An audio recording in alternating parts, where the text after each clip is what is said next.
Oui, c'est possible. Donc maintenant, est-ce que c'est couvert par BAL 2 ou par la réglementation, la réglementation qui n'est pas encore au Maroc de BAL 3? Donc ça, je ne pourrais pas répondre. Parce que BAL 2, ça peut s'expliquer ça, parce que il n'y avait pas le caractère de perpétuel. Le BAL 3, il faut que ce soit une dette perpétuelle, justement, parce que ça peut exister des sous perpétuels. Le BAL 3, là, il rentre en décembre. Alors, la réponse est oui, il y a une émission de secours perpétuel qui vient de se faire par Adib, Abu Dhabi Islamic Bank.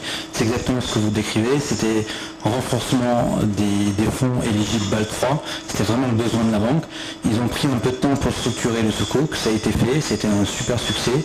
C'est un sukuk aujourd'hui qui est considéré comme un sukuk perpétuel. Qui va clairement en tier 1 capital, donc en quasi fonds propres. Et c'est une belle innovation qui a été faite sur le marché récemment. Et le marché prévoit beaucoup d'émetteurs, beaucoup d'émissions similaires à ce genre de choses. Merci Agnès. Donc, la deuxième question de M. Kassim, il y a une question adressée à Mme Sheffield, notre M. Patel. Comment détermine-t-on le droit de l'usufruitier? Et la question à Mme Sheffield, pourquoi on n'a pas opté de la même manière qu'en France, c'est-à-dire définir un cadre charia et ensuite gérer, mettre en place, assurer la légitimité des produits. Donc, alors je commence par répondre à la question qui m'est adressée. Bon, sauf si je me trompe, en France, moi, je pense pas qu'on a commencé par un cadre charia. Donc les deux contextes, il n'y a pas de cadre charia. Alors pour le Maroc, alors c'est une volonté. D'ailleurs, même pour les banques participatives, il n'y a pas un texte de loi sur les banques participatives d'une manière particulière, mais il y a la loi bancaire donc, qui a introduit les banques participatives au même titre que les soukouks, qui font partie des marchés de capitaux islamiques et sur lesquels il n'y a pas de texte particulier qui est en lien clairement avec la charia. Donc tout ce travail-là doit être fait par des gens qui sont experts en la matière, à savoir le comité charia pour la finance. Nous, notre rôle et le rôle du ministère des Finances, c'était élaborer un cadre légal pour pouvoir d'abord titriser les actifs, parce que la titrisation d'actifs elle est intéressante même dans un cadre conventionnel, et pas forcément dans le cadre de l'émission des soukouks. Donc notre rôle c'était d'abord d'asseoir ce cadre légal, qui permet les émissions de soukouks et renvoyer toutes les modalités, en tout cas pour les soukouks locaux, à un charia board local. Ceci dit, sur les émissions internationales, on a, que ce soit l'État marocain ou les corporates, on a la liberté la plus complète pour émettre les certificats à l'international avec des scholars, c'est des sharia board complètement indépendants et qui sont choisis d'ailleurs en fonction des investisseurs que nous ciblons. Voilà. Est-ce que c'est des investisseurs de l'Asie Sud-Est? Est-ce que c'est du Moyen-Orient, etc. Donc voilà, c'était ça ma réponse par la question. Merci. Anna, sur la question de...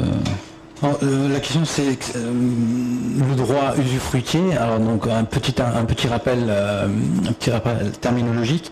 Et c'est vrai pour la France, c'est vrai pour le Maroc. La propriété en droit civil et en droit qui a été repris au Maroc, c'est une propriété qui est une et indivisible.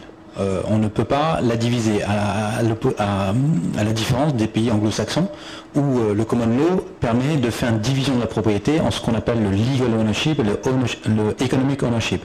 Le legal ownership, en gros, c'est je garde la propriété juridique et je peux en revanche séparer, diviser la propriété économique et donc Par exemple, c'est ce qui se fait beaucoup dans les trusts, c'est que je donne ce que je vais permettre de donner comme droit aux sukuk holders, c'est bien cette economic ownership. Mais moi, en tant qu'émetteur, je garde le legal ownership. En droit français, et donc certainement ici, bien, je ne suis pas expert du droit marocain, c'est la même chose, et c'est plus proche du droit musulman, de fiqh muamalat, qui, la milkiya, elle est une et indivisible. En revanche, on peut démembrer. Démembrer, c'est la nulle propriété et l'usufruit. Ça, c'est une question donc la milkiya, elle est en deux parties, Ariane et la Menfa. Il n'y a aucun problème de dire que le droit d'usage a une valeur et je cède ce droit d'usage qui me donne un flux et qui correspond donc à l'usufruit, donc à un droit d'usufruit sur des biens, des services, etc., que je donne aux sukuk holders et qui justifie la rémunération qui leur est servie. Merci Agnès. Donc la troisième question de M. Amino qui va avoir un agenda sur les travaux en préparation, donc il a quelques minutes à souscrire. Donc. Sur le deadline, c'est ça? Le deadline sur les textes réglementaires pour des émissions. Les prochaines émissions, on va voir les dates des prochaines émissions. Ah, les dates des prochaines émissions. Je sais pas. Localement, ça va attendre parce qu'on a besoin de textes réglementaires qui spécifient les caractéristiques techniques des sukuk et notamment les modalités d'obtention du visa du comité Sharia pour la finance. Le comité Sharia pour la finance, il doit être d'abord nommé par Daher. Et donc dans la constitution n'est pas encore finalisée. Mais pour les émissions à l'international, donc après la publication sur le BE, donc c'est ouvert aussi bien à l'État que les sociétés commerciales, les corporates, voilà. Donc, Pardon, on termine juste les questions si vous permettez. Alors la quatrième question, c'est celle de M. Lahitami sur le refinancement des institutions financières à travers des sukuk al-wakala. Alors là vous avez parlé également de Murabaha, en fait, je laisse répondre donc, sur la titrisation de créances. Alors à ma connaissance, donc rien n'empêche de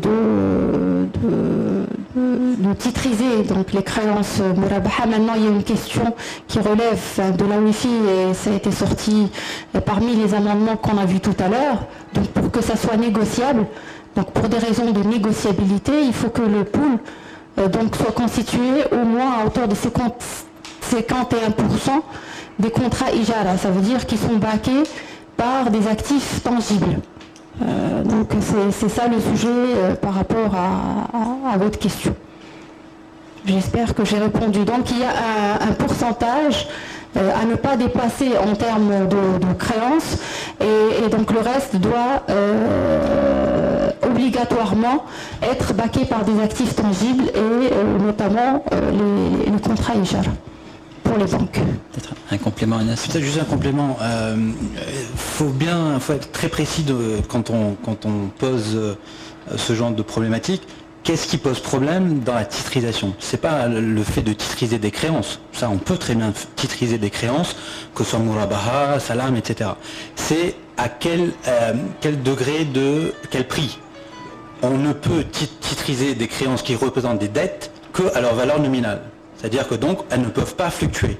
Elles ne peuvent pas avoir une valeur de marché entre le ask et le bid. Donc, ce qui se fait généralement, et Madame l'avait bien précisé tout à l'heure, notamment le IDB, la Banque islamique de développement, est un gros émetteur de sukuk qui généralement IDB, qu'est-ce qu'elle fait? Elle fait du financement d'infrastructures, du financement de fonds de roulement des pays, etc. Et donc elle a un portefeuille d'actifs qui sont composés de Murabaha, de Salam, mais aussi d'Ijara, mais aussi, etc. Donc ce qu'elle va faire, c'est que la partie qui est des créances, donc ça veut dire ce sont des créances qui existent déjà, qui sont des dettes, elle ne peut pas les titriser à une valeur haute que la valeur nominale, donc elle va les mettre dans ce fonds, dans ce portefeuille, comme un cantonnement à prix fixe, mais pour que le sukuk soit négociable, on va ajouter toutes sortes d'autres actifs réels qui ont, comme les JARA, comme d'autres, qui vont permettre d'avoir cette partie de négociabilité. Un autre exemple, souvent dans les schémas corporate, quand on fait des grosses opérations et on veut donner plus de sécurité aux investisseurs, notamment sur le rachat, le problème c'est bien ça, hein, je suis GE, je fais une émission de 500 millions de dollars, 100 millions de dollars, c'est quand même pas rien. Je dis la maturité de mon sukuk est de 5 ans. Il faut quand même que je donne des gages comme quoi dans 5 ans j'ai l'argent suffisant pour pouvoir l'acheter. Surtout, imaginez le contexte, ils ont fait ça en 2009, c'était grosse crise sur les marchés et même GE n'était pas à l'abri de liquidity run, etc. Qu'est-ce qu'elle fait généralement? Dans l'émission de sukuk, il y a toujours une petite partie de murabaha. Et murabaha sur les matières premières, murabaha sur différentes choses, qui permet d'avoir du cash qui sera mobilisé pour le remboursement du principal. Donc encore une fois, il n'y a pas de problème dans la titrisation de créances à condition qu'elle reste à valeur nominale. En revanche, c'est la négociabilité qui compte, qui fait qu'on permet quand même d'avoir un sukuk titrisé et négociable. Merci Anas. Donc la dernière question était celle de M. Koubabi sur le pricing des sukuk. Donc est-ce qu'il y a une courbe des taux, une courbe des sukuk pour pricer les... J'ai pas compris la question. Est-ce qu'il y a? C'est comment pricer avec la courbe des taux? Déjà, pourquoi parler de courbe de taux pour les sukuk? Première question. Comment pricer? C'est mieux déjà. C'est comment, d'abord avant de passer à comment pricer, c'est comment sont rémunérés, comment on détermine la rémunération des sukuk holders, qui est tout simplement référence plus point de base.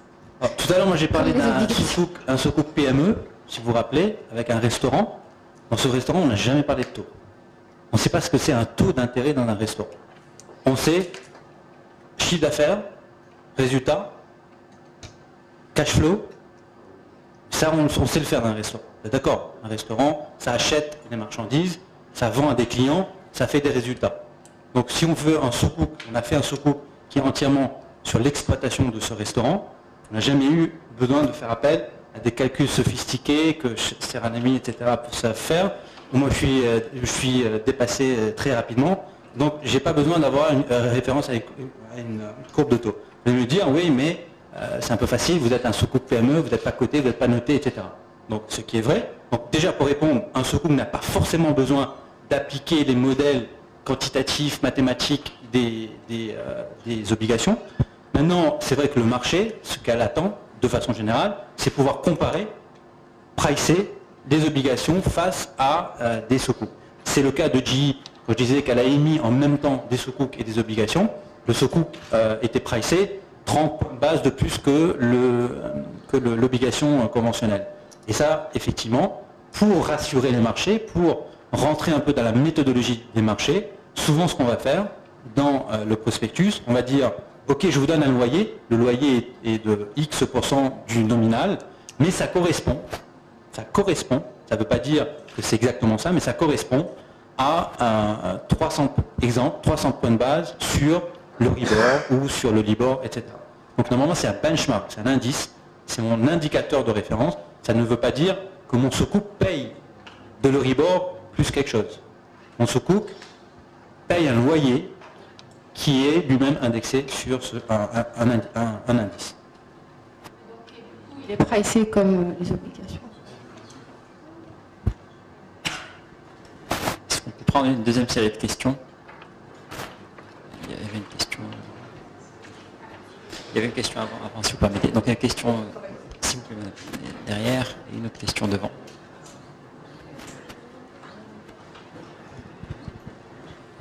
Donc la charia board, ça concerne aussi la... Si vous permettez, juste vous présenter pour le public. La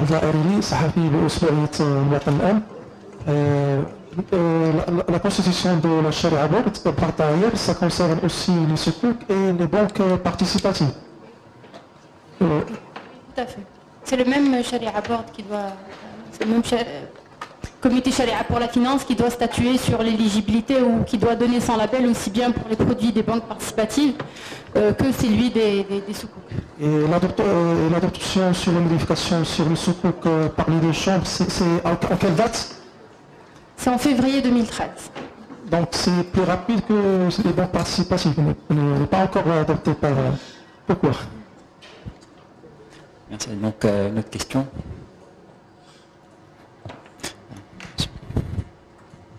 On va juste prendre 4 questions d'affilée, ensuite on donnera au conférencier la possibilité de répondre.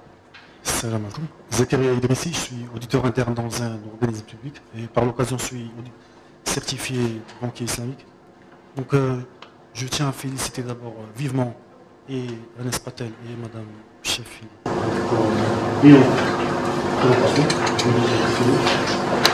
Je voudrais revenir sur un point